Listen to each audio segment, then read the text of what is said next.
Hey, so welcome to today's video where I'm going to be covering the differences between general anxiety and social anxiety. So you may be wondering, do I have social anxiety? Is it general anxiety? So this video is for you if you need some clarification. So let's not waste any time. Let's dive right in.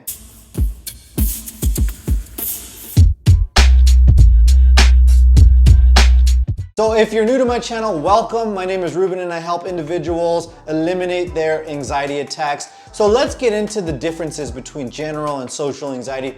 And typically, if you have social anxiety, you will also be suffering from some level of general anxiety as well. So for example, let's say you get very triggered, you go into a group, you get extremely triggered, you get anxious. Usually when you experience that, when you are away from the group, it'll lead to feelings of, I'm always gonna be like this. You'll feel ashamed, you'll feel hopeless, and then that will lead into a more general anxiety or ruminating on this inability to get better. So if you have the social form, you'll also be suffering to some level with the general form as well. But there are cases where individuals, they only get triggered by people. And then when they're away from people, they don't have anxiety, they're totally fine. So it's very specific to social anxiety. Now, over on the general anxiety side, just because you have general anxiety doesn't mean you suffer socially. So for example, you could have this baseline anxiety. You feel anxious, you're constantly worrying about things.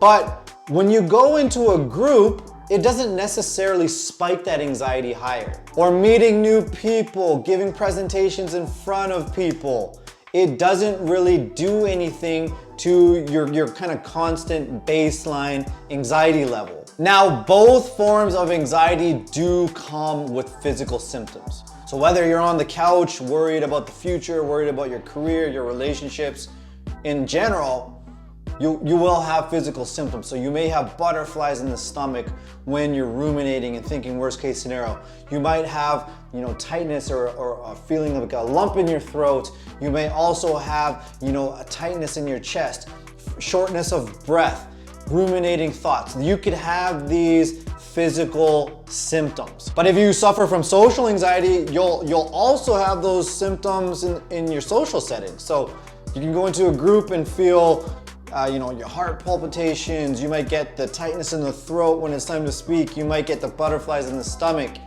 And also there's a lot more symptoms like sweatiness, dizziness, confusion, muscle tension, face twitching. There's so many physical symptoms.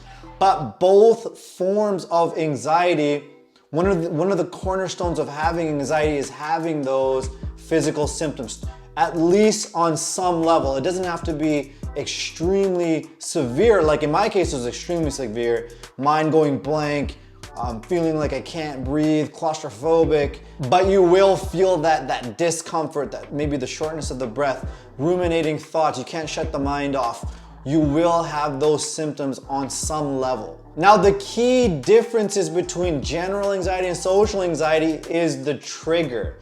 The trigger is different for general than it is for social. So I'll give you an example here. Let's say you caught wind that they're having a bunch of layoffs at work. You might lose your job. So you go home and you ruminate, worst case scenario, and you're overthinking, and that's making you extremely anxious. You're starting getting butterflies in the stomach. The trigger was job loss, okay? Possible job loss, okay? So you might avoid people at work. You might avoid having difficult conversations. You have this avoidance pattern. And that trigger, that initial trigger for job loss set off that entire pattern. Whereas over on the social anxiety side, the trigger is not wanting to be embarrassed and humiliated by people. And so let's take that example a little bit further. Let's say you do lose your job and now you're in a position you have to look for work. You have to send out your resumes, you have to go to interviews, okay? Now, here's the key difference, because if you have the more general anxiety, you may not be sending out the resumes, you're just avoiding that. Or maybe you're just avoiding going to interviews because you just don't want to go through with it. Whereas on the social anxiety side, the reason, remember the trigger, the reason for avoidance will be different. The reason you would avoid the job interview is because you don't want to be, you're so nervous in front of the people, you're so uncomfortable, and you feel you're gonna make yourself look stupid, you're gonna be embarrassed, it's gonna be humiliating. Do you see the difference here?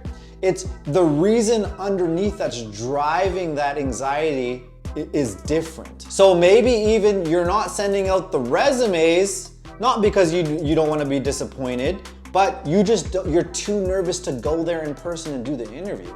So the reason's different, the trigger is different. But let's take this even a step further now, because this is what I used to experience. My anxiety attacks were so severe that when I would go into work meetings and we would go around the room, maybe give updates, introduce ourselves, I would start having anxiety attacks. So I would have, my heart would start beating out of its chest, my mind would go completely blank, I feel like I can't breathe, like I'm gonna suffocate. I just wanna run and jump out the window. That's how bad these anxiety attacks got. When I got put on the spot, I would have, my voice would shake uncontrollably, I'd be stuttering out of control. You know, this is what I used to experience, the social anxiety. Why? Because I didn't want to be judged. I didn't want to be humiliated by the group. I didn't want to be laughed at. So I had the social anxiety. But then obviously think about that. When I would go home, I would feel so ashamed. I would ruminate on what happened. Man, I'm never gonna move forward in my career.